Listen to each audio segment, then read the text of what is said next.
Praise the Lord. இன்றைக்கு daily dose of divine சேனல்ல 2 தீமோத்தேயு 2-3 அதிகாரங்கள் மற்றும் பிரசங்கி 2 அதிகாரமும் வாசிக்க கேட்போம்.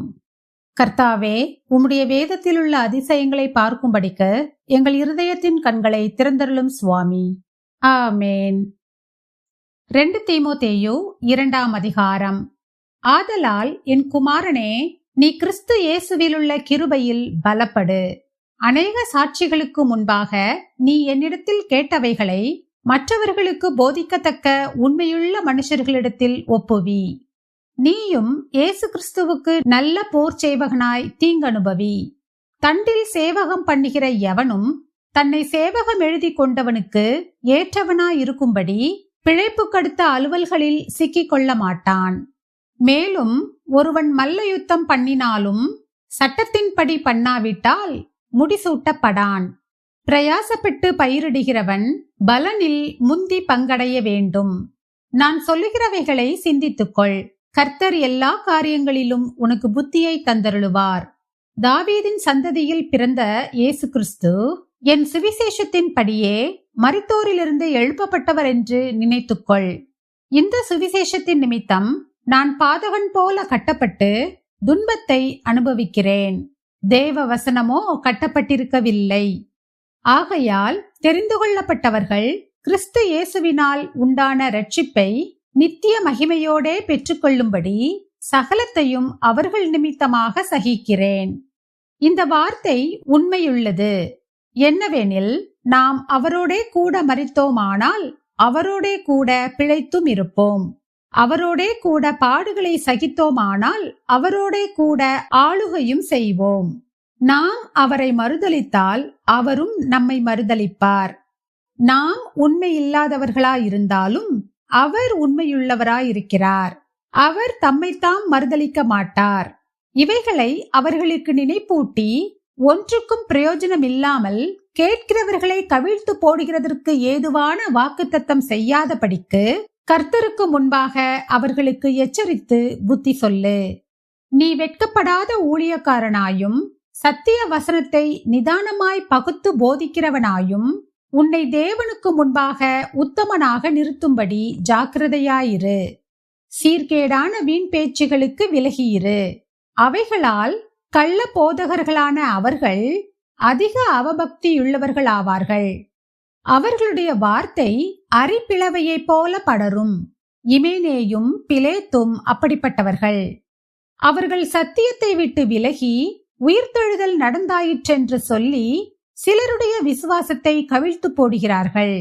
ஆகிலும் தேவனுடைய உறுதியான அஸ்திபாரம் நிலைத்திருக்கிறது.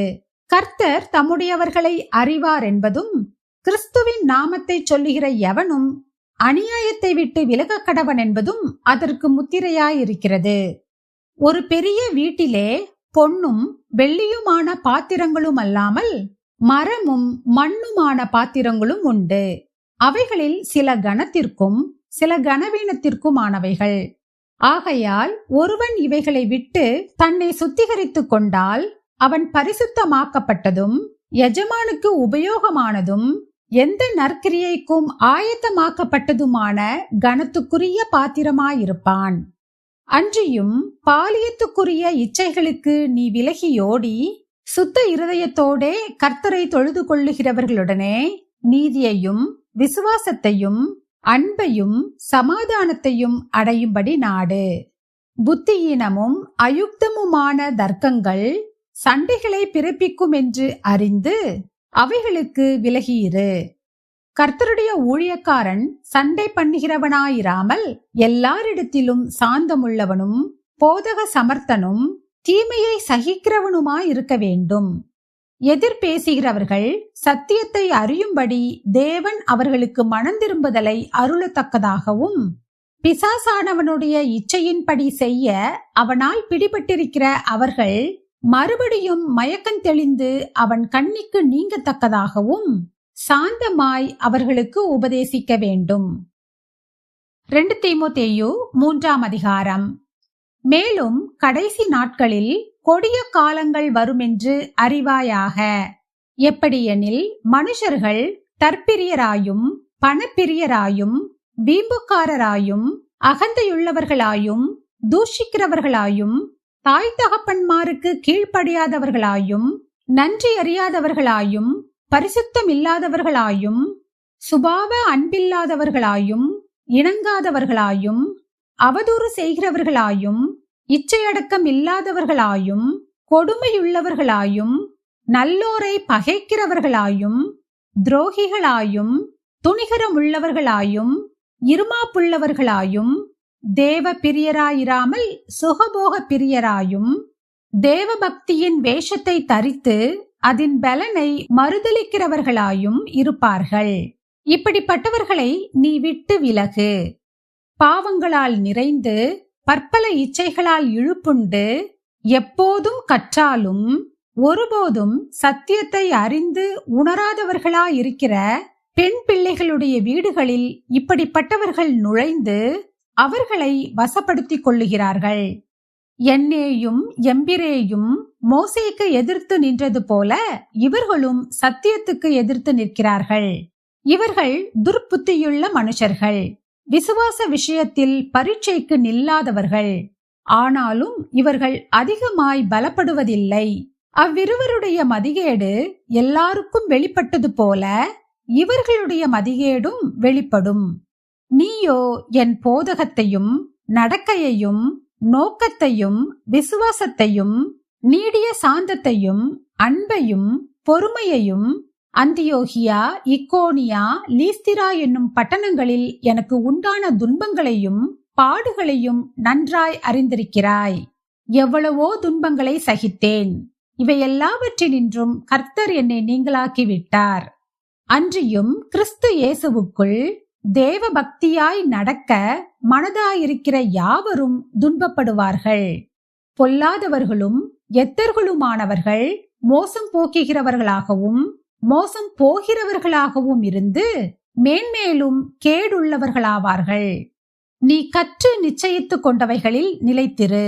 அவைகளை இன்னாரிடத்தில் கற்றாய் என்று நீ அறிந்திருக்கிறதுமல்லாமல் கிறிஸ்து இயேசுவை பற்றும் விசுவாசத்தினாலே உன்னை இரட்சிப்புக்கேற்ற ஞானமுள்ளவனாக்கத்தக்க பரிசுத்த வேத எழுத்துக்களை நீ சிறுவயது முதல் அறிந்தவன் என்றும் உனக்கு தெரியும். வேத வாக்கியங்களெல்லாம் தேவ ஆவியினால் அருளப்பட்டிருக்கிறது. தேவனுடைய மனுஷன் தேறினவனாகவும் எந்த நற்கிரியையும் செய்ய தகுதியுள்ளவனாகவும் இருக்கும்படியாக அவைகள் உபதேசத்துக்கும் கடிந்து கொள்ளுதலுக்கும் சீர்திருத்தலுக்கும் நீதியை படிப்பிக்குதலுக்கும் பிரயோஜனமுள்ளவைகளாயிருக்கிறது. பிரசங்கி 2ஆம் அதிகாரம். நான் என் உள்ளத்திலே சொல்லிக் கொண்டது என்னவென்றால், வா, இப்பொழுது உன்னை சந்தோஷத்தினாலே சோதித்து பார்ப்பேன், இன்பத்தை அனுபவி என்றேன். இதோ இதுவும் மாயையாயிருந்தது. நகைப்பை குறித்து அது பைத்தியம் என்றும் சந்தோஷத்தை குறித்து அது என்ன செய்யும் என்றும் சொன்னேன்.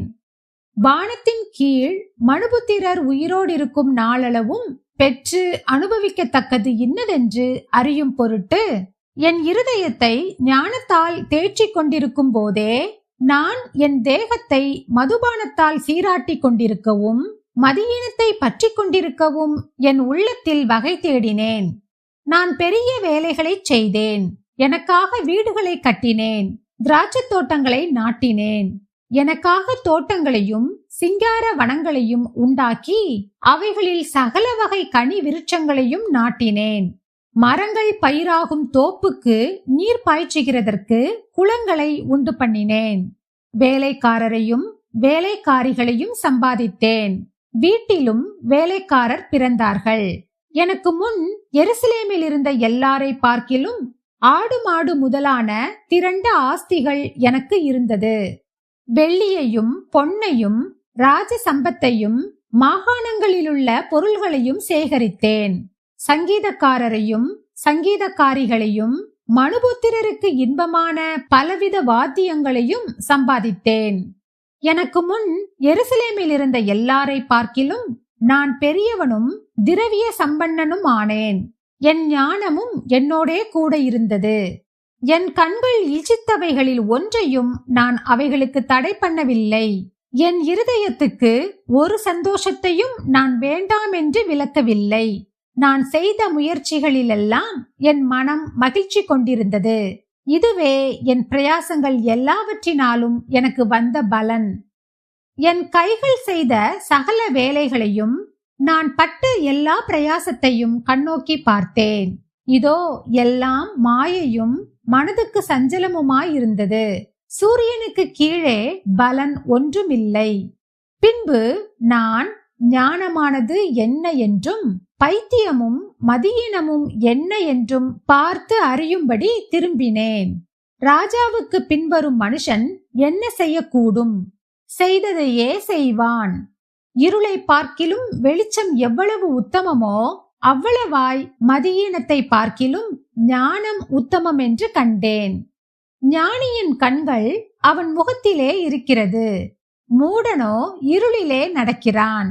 ஆகிலும் அவர்கள் எல்லாருக்கும் ஒரே விதமாய் சம்பவிக்கிறது என்று கண்டேன். மூடனுக்கு சம்பவிக்கிறது போல எனக்கும் சம்பவிக்கிறதே. அப்படி இருக்க நான் அதிக ஞானம் அடைந்ததினால் காரியம் என்ன என்று சிந்தித்தேன். இதுவும் மாயை என்று என் உள்ளத்தில் எண்ணினேன். மூடன் என்றாலும் ஞானி என்றாலும் என்றைக்கும் நினைவில் இருப்பதில்லை. இப்பொழுது இருக்கிறதெல்லாம் வருங்காலத்தில் மறக்கப்பட்டு போம். மூடன் எப்படி சாகிறானோ அப்படியே ஞானியும் சாகிறான். ஆகையால் இந்த ஜீவனை வெறுத்தேன்.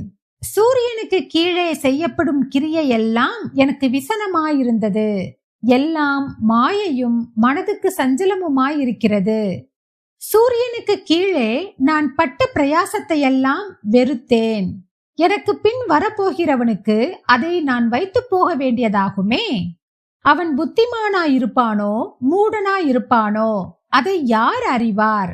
ஆகிலும் சூரியனுக்கு கீழே நான் பிரயாசப்பட்டு ஞானமாய் சம்பாதித்த சகல வஸ்துக்களின் பேரிலும் அவன் அதிகாரியாவான்.